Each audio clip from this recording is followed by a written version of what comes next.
I'll have to live in Columbus, yeah, poor thing. I know. That's tough. I wouldn't. Worse out to San Antonio. I grew up down that way. Oh, did you? Yeah. Uh, And nope. I've been down there once, that's it. That's it. That was when I was still active duty. I guess the ballpark is ready. Yeah, we're gonna have the grand opening Saturday. Oh, that's, yeah, that's gonna be out of town. Y'all go ahead and enjoy the wind and rain. All right, I'm going to call this meeting of the Sweetwater City Council to order. Ask Matt McGowan with Trinity Baptist Church to do the invocation, and Commissioner May to lead us in the pledges. Dear Father, thank you for gathering us today. I thank you for these leaders, every community leader present in this room. I ask that, Father, we would be people who are characterized by what your word says in Micah 6:8, that we would do justice, love mercy, walk humbly with you. In Jesus' name. Amen. Join me in the pledge. I pledge allegiance to the flag of the United States of America and to the republic for which it stands, one nation, under God, indivisible, with liberty and justice for all. Honor the Texas flag. I pledge allegiance to thee, Texas, one state, under God, one and indivisible.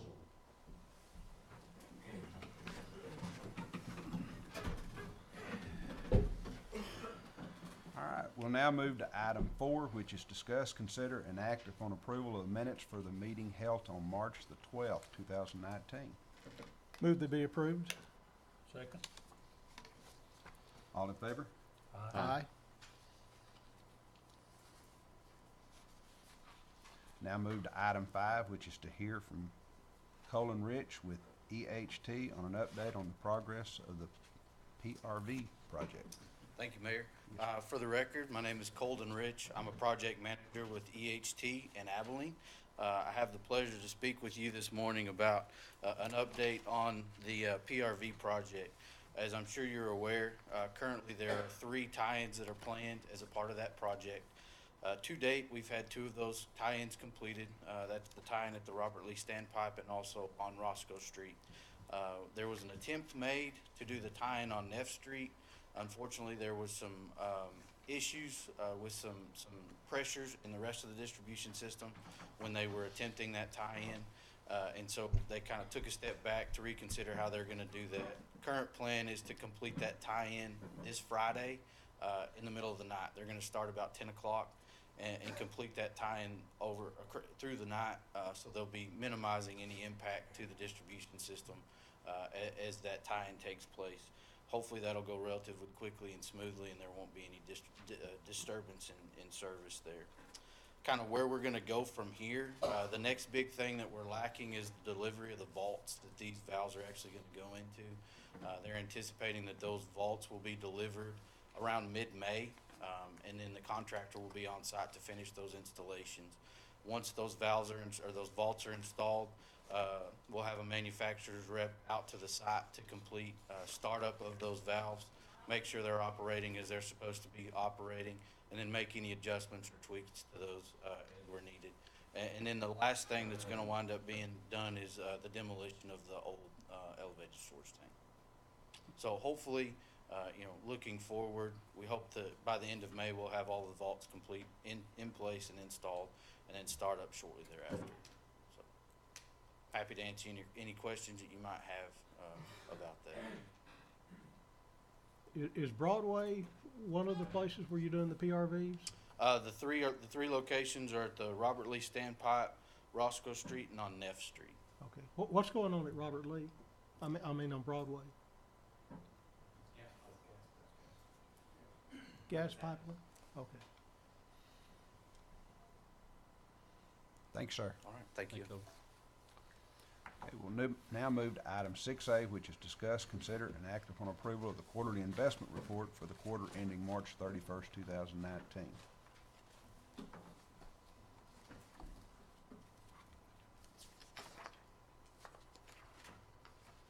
Move to be approved. Second. All in favor? Aye. Aye. Now move to item 6B, which is discuss, consider, and act upon an ordinance to temporarily increase the number of positions on the Sweetwater Police Department by one officer. Any questions of Chief Reed? Or well, there's Chief. You don't have to come up here. I think you can. My question was about Department of Public Safety, the highway, what do we call them? Highway patrolmen. I think. DPS? DPS. Are they still involved in patrol? I know they were earlier. Basically, what we were doing is doing incremental task force operations, and so they're not here all the time. So they'll bring in troopers in from different sergeant areas to help us during various weekends or weekdays where we feel like we need to make an additional impact on some issues that are going on. For instance, Roundup, we brought in troopers from a total of 3 or 4 different sergeant areas. I think the furthest one away was down by Brownwood and Early, back up by Haskell, Sergeant Sheridan's area, and then our area, in which it was a very eventful task force. I know that they made, in one night alone, they made 6 felony drug arrests. And in one of those, they had a evading and an assault on an officer, and where they had to tase the person a couple times. But it was very successful. So we can't, while we want to bring them in and we want to utilize that assistance, we can't bring them in all the time. They can't be here 24/7.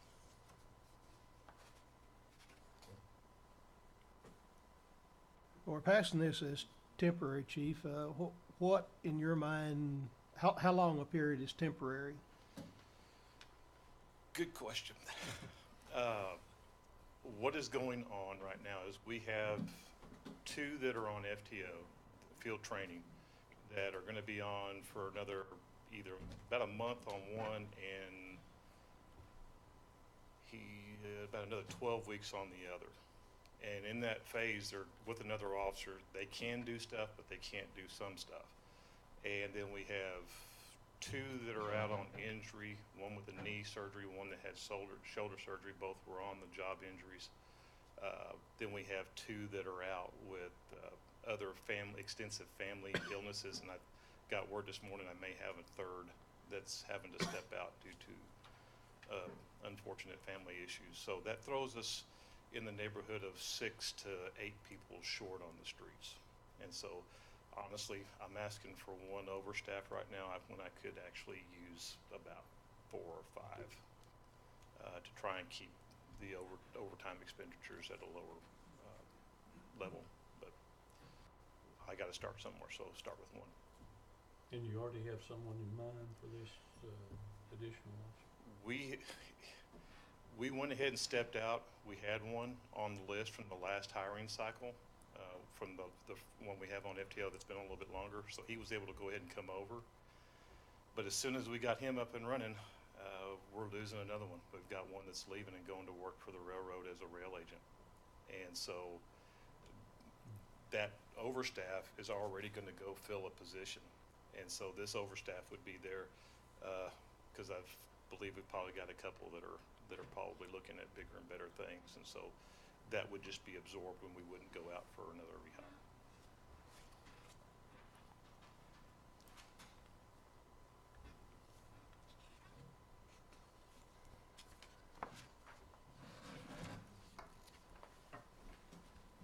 Any other questions? Got a motion? I move we approve this temporary officer. Second. All in favor? Aye. Thank you, gentlemen.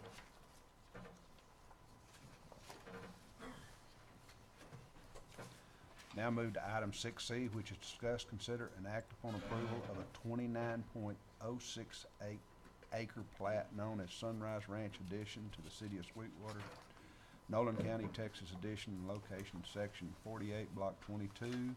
Surveys were said address is 400 Newman Street. Any questions of Mr. Dana? Dave, if you could just give us a Sure. little background. Oh, of that. okay. Good morning, Mayor and Council. This is a final plat request.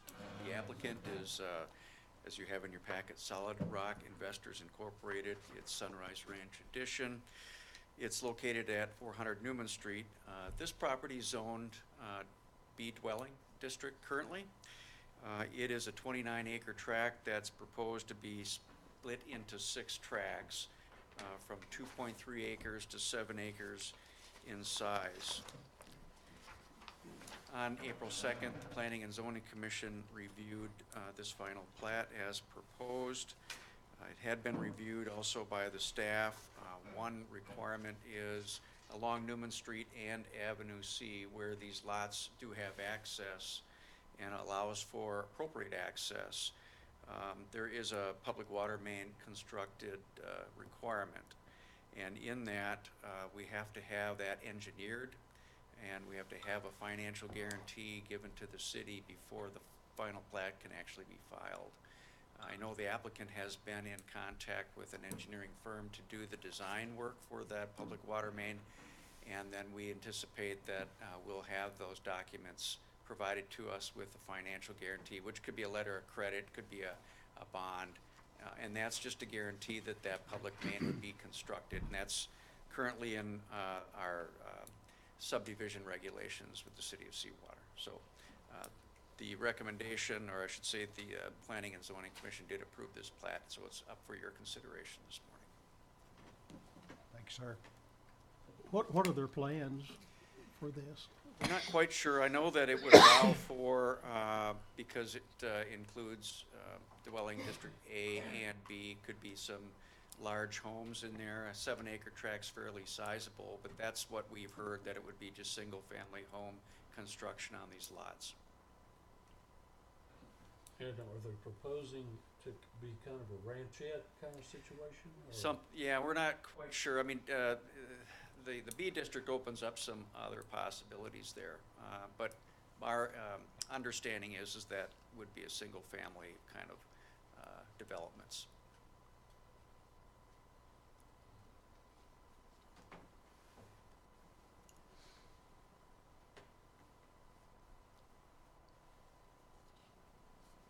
This also permit multifamily to, Not multifamily, but it could be 2-family.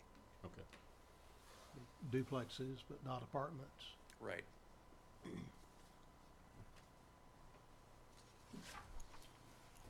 And there's always a possibility, I guess, that the larger, or any of those tracts could be divided again. They once could they're sold replat. to individuals. They'd have to come in and replat that, so it would have to go through the same process of review. So is this proposal contingent upon them getting a letter of credit, or? are It we is, just trusting them to do that? Before the plat can be actually officially filed with the county, we have to have the financial guarantee in our possession here with the city before it can be filed officially. What kind of time period are they looking at? Don't know, would expect maybe 30, 60 days to have the design. That might be pushing it a little bit. It could be 90 days out before it's actually filed.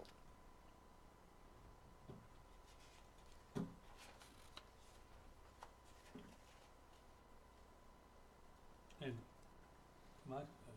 in looking at this, it appears that, I guess all of them have access Mm-hmm. to a street, but is there some kind of proposal or thought in their mind to make that 7-acre tract in the middle access to all of them, or? We don't know of any proposal currently. If they decide that this doesn't work for them, the market may not be there for the development that they're expecting, they could come in and replat it. One of the options, and I'm not going to speak on behalf of the applicant, could be to provide street access somewhere on that property and maybe reconfigure the lots a little bit differently to where there's access off another public street and less access off of Newman and Avenue C down the line. Until they may propose something, I think right now it's those 2 streets currently that would provide the access.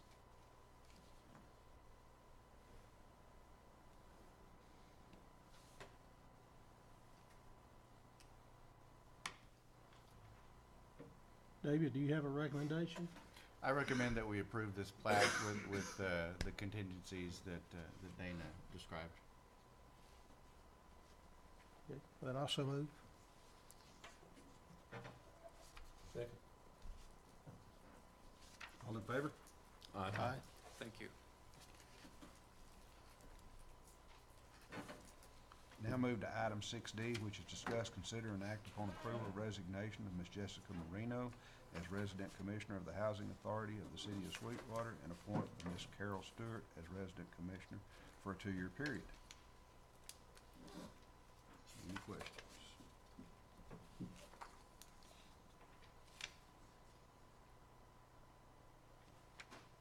I move accepting the resignation and making the appointment. Second. All in favor? Aye.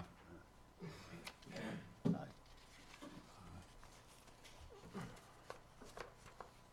Now move to item 6E, which is discuss, consider, and act upon approving resolution naming the dog park located at 1605 Pecan Street in Newman Park.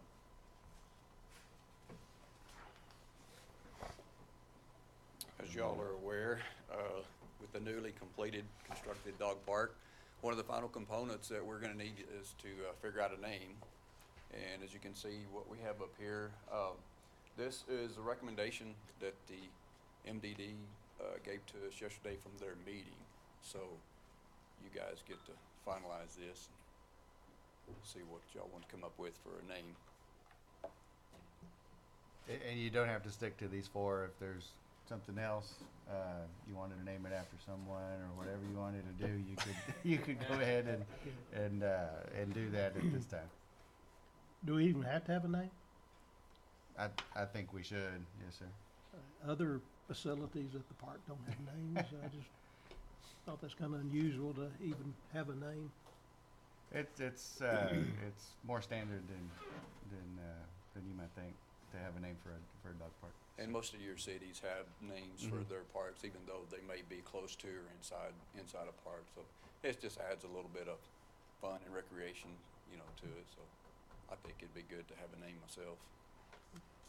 My name got shot down, so. You may I'll let not know y'all the know. answer to this question, but is there any one particular donor who would deserve their name being put on the list? Really, just the Newman family, and that's kind of what the subcommittee of the names had said, that we kind of wanted to keep Newman in the name, but that's up to you guys, so.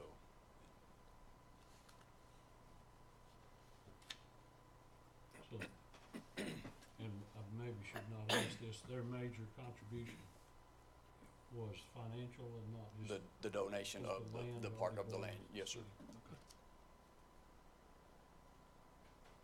The Newman family was a very generous family. They donated the land for Newman Park, the land for the high school. And, they've been Yes, sir. a major contributor to this city. So I'd probably like to keep the name Newman in it. And I'd prefer dog over bark. I prefer bark over dog.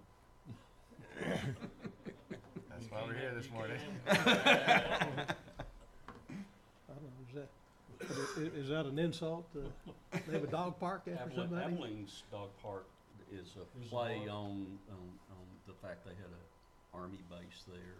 It's Camp Barkley, Mm. and kind of pays homage to their history a little bit. And the Bark Park kind of, it has a little bit fun aspect, but if, you want to make it really clear about what it is, well, then you'd want to go with Dog Park.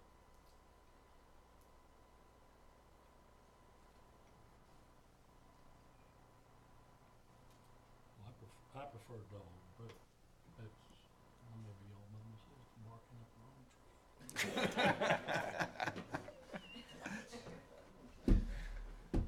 I agree with you. So you're a dog, Mhm. dog, Yeah. dog, Dog. Newman Dog Park. I Okay. move we name it Newman Dog Park. Okay. It is named. All in favor? Aye.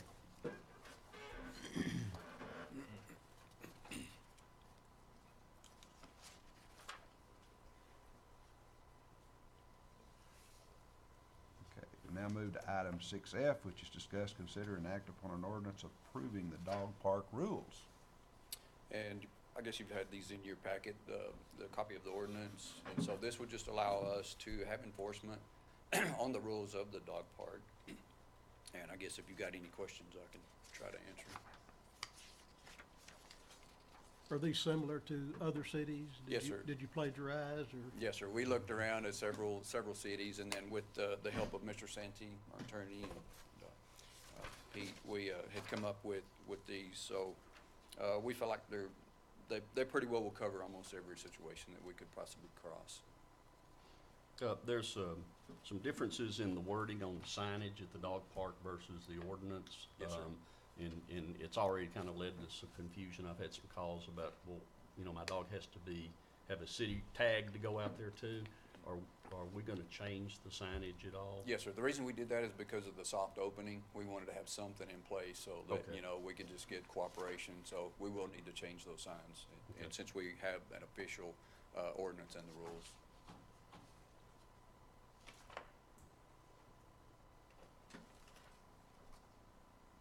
Move adoption of the ordinance? Second. All in favor? Aye. Thank you. Thank Thanks, you, Russell. Now move to item 6G, which is discuss, consider, and act upon approval of resolution for a grant application entitled Patrolman Replacement Project 2020.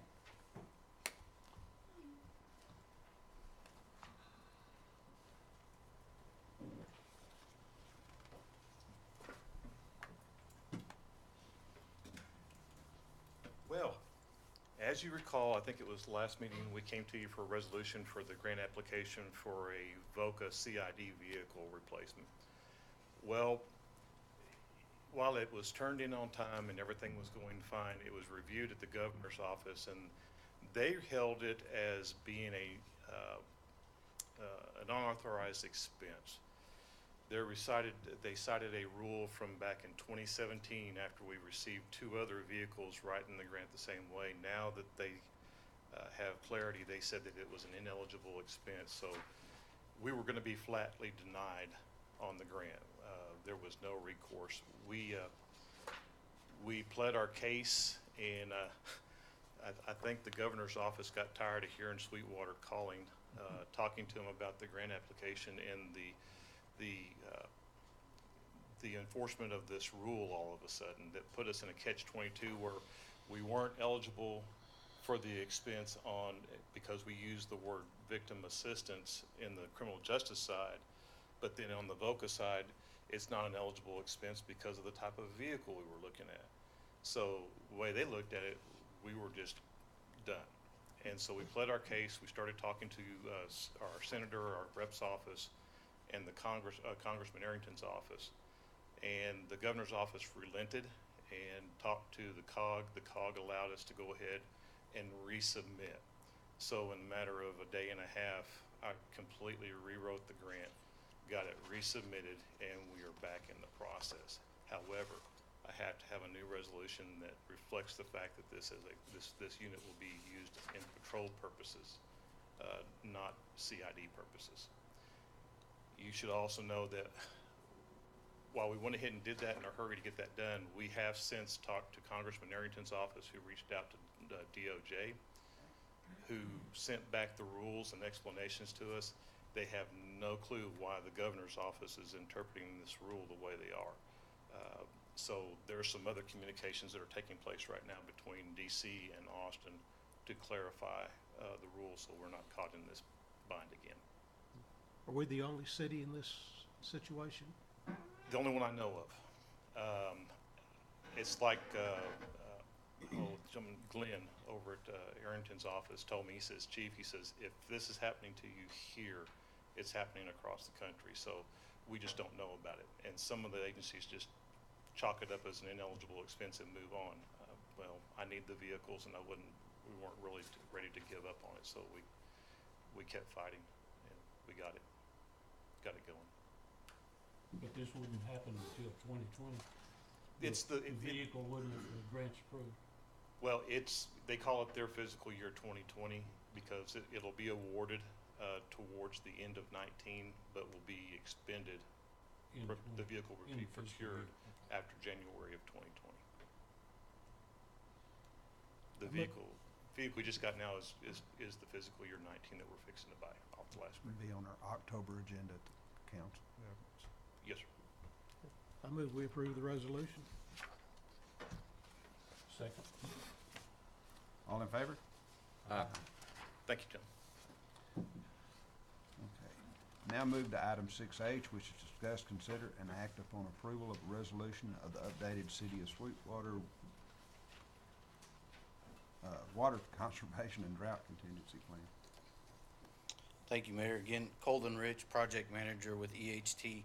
So what you have before you are two documents that the City of Sweetwater is required to reevaluate every 5 years by not only the TCEQ but the Water Development Board as a part of the loan process and utilizing funds through the Water Development Board. As the name suggests, for example, the Water Conservation Plan, essentially what that does is establish conservation goals for the city to strive to attain over the next 5 years as far as municipal usage, customer usage, and then wholesale usage as well. And then as the drought contingency plan indicates, in the event that you have an issue with water supply, it dwindles down. There are stages that are established to help the city initiate conservation measures as it pertains to drought or an emergency that might arise in water supply. So those two documents just kind of outline what those plans are. As I said, these are you already have one. These are just reevaluated from the previous 5 years. And like I said, because of the Water Development Board rules and regulations, you have to reevaluate those on a 5-year basis. And then so what we're asking for this morning is approval of those and implementation of these plans.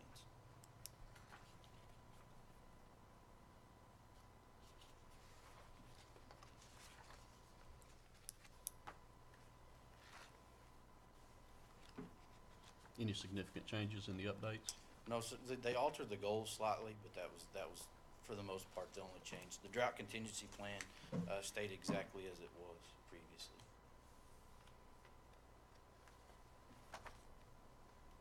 Move adoption of the plan?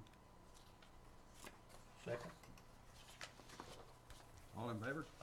Aye. Thank you, sir. City Manager's report. Yes, sir. Got some good news to report on a few things here. The Taste of Sweetwater event took place last night. And Tanya, thank you and your staff for making that happen. And correct me if I'm wrong, but the numbers that we've got reported as of last night were $3,540 that went through the door. 450 people were through the door as well. Attendance was up. I'm sorry? It was a full house, wasn't it? 450 people through the door. The attendance is up a little bit based on prior years. So all in all, a very good success we had last night raising money for SNAP and worthwhile projects that they do. So good job on that. Thank you. Thank you for doing that. Kind of staying in that mode on the SNAP is ready to do their fan drive. They're organizing that to benefit the elderly and the disabled of Sweetwater and other areas of Nolan County. We're reaching out to local businesses and organizations to ask for donations of the fans. We'll also accept cash donations, and then we'll go ahead and purchase those fans on their behalf. Anybody who's interested, and we'll publicize this, it can call that number up there, 236-6345. If they want any information, go see Tanya over at SNAP. And we appreciate any of the community's involvement in this great fan drive. As the weather's getting, I mean, today it'll be in the 90s and tomorrow as well. So we're about to enter that time of year. So it's very prudent that we get on that. So appreciate y'all's work on that as well, Tanya. The dog park grand opening, and it is the Newman Dog Park grand opening, is scheduled for this Saturday. Now I know it's 92 degrees later today, but it's supposed to be a high of 50 on Saturday, with a great chance for rain and a lot of wind accompanying that. So we may have to go ahead and reschedule. We're going to look at rescheduling this. Cold, wet, and windy is no way to start off, kick off a dog park opening. So we're gonna monitor the weather for about another 24 hours or so. Make a call on that, probably by tomorrow morning. Get word whether either it's a go or it's not to the community, And Joe, I'll reach out to you and some of the others here in town on that. But it's scheduled as of this moment for Saturday, April 13th. We'll have the ribbon cutting at 10:30 a.m. We'll have dog contests beginning at 11 for the largest dog, smallest dog, best trick, and costume contest. Prizes will be awarded for that. We've got a food fundraiser by the Girl Scouts Troop 7109. Lots of fun, lots of music. We're still working on that. So if anybody has any need for information, go ahead and call Becky over here at the main number at City Hall, 236-6313. Right now, like I said, it's ongoing, but that could change depending on the weather. If not, we'll look to reschedule 2 weeks from Saturday. I believe that date is the 27th is the next available date, given that the next Saturday is the Saturday before Easter. I probably wouldn't look at that, but if we need to reschedule, we're looking at a tentative date of Saturday the 27th for that, beginning at 10:30. But we'll let the community know as soon as we're able to within the next 24 hours or so. And then just kind of want to touch on our newest addition to the City of Sweetwater team and organization, our planning director, Dana Shaning. Dana comes to us after 15 years in Oklahoma, working as their planning director in Duncan. After that, he was the planning and development services director for the city of Abilene, and then most recently served as the planning director for the city of Wichita Falls. And now he's here as our first ever planning director. We kind of took the opportunity with Kirk retiring to reorganize a bit, and now instead of a city services department, we have a planning and development services department, of which Dana has been hired to lead. Dana's an AICP certified planner for many years, holds a master's degree in public administration as well, and as you saw this morning with his item, very well schooled, very well trained on planning issues, zoning issues, land development, code enforcement. He's got a lot on his plate. This is his beginning of his second week with us here at the city, and I think this is a very good hire that we made. And Dana, we're glad to have you on board. Dana's going to be a positive game changer for our city, hopefully for a number of years. And Dana, we're glad to have you here. And feel free to stick around. We're going to have some cake and punch after this meeting here for some food and fellowship, and just celebrate Dana coming on board. So everybody here is invited to kind of stick around and bend Dana's ear a little bit, as if he hasn't lent his ear in the last couple of weeks for everybody. But we do appreciate you being here. Another couple of things, going back to what Colton was talking about. I'll just read a statement. We're going to release this here sometime later today, and it just gives a little more detail, and you'll see the map as far as the expected water line shutdowns relating to the work that's going to be done this Friday and into Saturday. I'll just read the statement. On Friday, April 12, 2019, it will be necessary to shut down a 10-inch water line that feeds the northeast side of the town. The water shutdown should last from 10 p.m. Friday to approximately 6 a.m. on Saturday. Customers will experience low water pressure and may experience no water at all for a short time frame. We expect that the influenced areas will be from East Broadway going north to 17th Street, and then from Crane Street on the west to the east to Tonkawa Street. If you have any trouble or questions, feel free to go ahead and give a call to either of those numbers up there on the screen, 235-4166 or 236-6952. So Joe, I'll get with you and get you all that information. We'll get with KXOX today. We'll put it on our social media, on our website, and all that. But that map that you're seeing up there is the affected areas for that moment, late Friday night into early Saturday morning. So if anybody has a question, find me after the meeting, or Eddie, Colton will be here for a little bit, or just call those numbers, and we'll get everybody situated on that. And then just one more very, very important thing.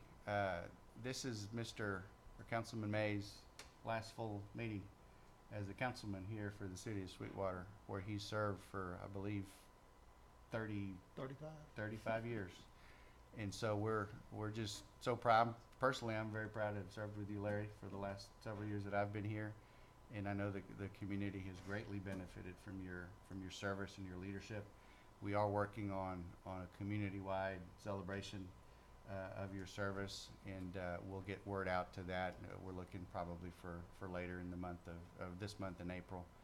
and I always like to say that, and kind of joke that, when somebody leaves, you either throw a party before they're gone or after they're gone, and for you, Larry, we're throwing a party before you're leaving, and so that's what everybody prefers. So we're doing that for you, and you know, in respect for you and your service and your family as well. So thank you for everything you've done for Sweetwater on behalf of the council, on behalf of the community. We appreciate you very much.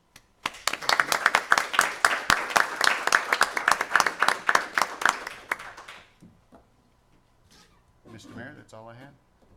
Public input. Adjournment. I'll make that one my last motion. No, you're gonna make that the last one. I move we adjourn. In a second. I guess everybody's. Congratulations, 35